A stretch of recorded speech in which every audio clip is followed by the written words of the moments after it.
છે, જેના કારણે ભારતીય ઉદ્યોગપતિ ગૌતમ અદાણીને મોટી રાહત મળી છે. અમેરિકાના રાષ્ટ્રપતિ ડોનાલ્ડ ટ્રમ્પે US foreign corrupt practice act 1977 FCPAને રદ કર્યો છે. આ કાયદાનો સીધો સંબંધ અદાણી જૂથ સાથે છે, કેમ કે આ કાયદા હેઠળ જ અમેરિકામાં અદાણી જૂથ સામે લાંચ આપવાના આરોપસર તપાસ ચાલી રહી હતી. પરંતુ રાષ્ટ્રપતિ ટ્રમ્પે હવે આ કાયદો જ રદ કરી દેતા અદાણી જૂથને મોટી રાહત મળી છે. ટ્રમ્પે એક્ઝિક્યુટિવ ઓર્ડર પર હસ્તાક્ષર કર્યા, જેમાં કાયદાને અમેરિકન કંપનીઓ માટે જોખમ ગણાવ્યો. ડોનાલ્ડ ટ્રમ્પે પોતાના આદેશમાં કહ્યું છે કે વિદેશમાં વ્યવસાય મેળવવા માટે વિદેશી અધિકારીઓને લાંચ આપવા બદલ કોઈ કેસ દાખલ ન થવો જોઈએ. આવી સ્થિતિમાં અદાણી જૂથ સામેનો કેસ જ બંધ થઈ જશે.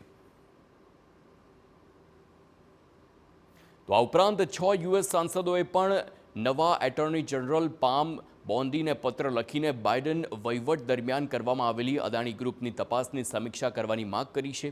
સાંસદોએ બાઇડન સરકારના નિર્ણયને ખોટો ગણાવ્યો અને કહ્યું કે તેનાથી અમેરિકા અને ભારત જેવા વ્યૂહાત્મક રીતે સહયોગી દેશ વચ્ચેના સંબંધ પર પ્રતિકૂળ અસર પડી શકે છે. સાંસદોએ કહ્યું છે કે જસ્ટિસ ડિપાર્ટમેન્ટની કાર્યવાહી એક મૂર્ખામીભર્યા નિર્ણય હતો, જેનાથી ભારત જેવા મુખ્ય ભાગીદાર સાથે સંબંધ ખરાબ થવાનો ભય હતો. મહત્વનું છે કે ગત વર્ષે અમેરિકામાં ઉદ્યોગપતિ ગૌતમ અદાણી સહિત 8 લોકો પર અબજો રૂપિયાની લાંચનો આરોપ મૂકવામાં આવ્યો હતો.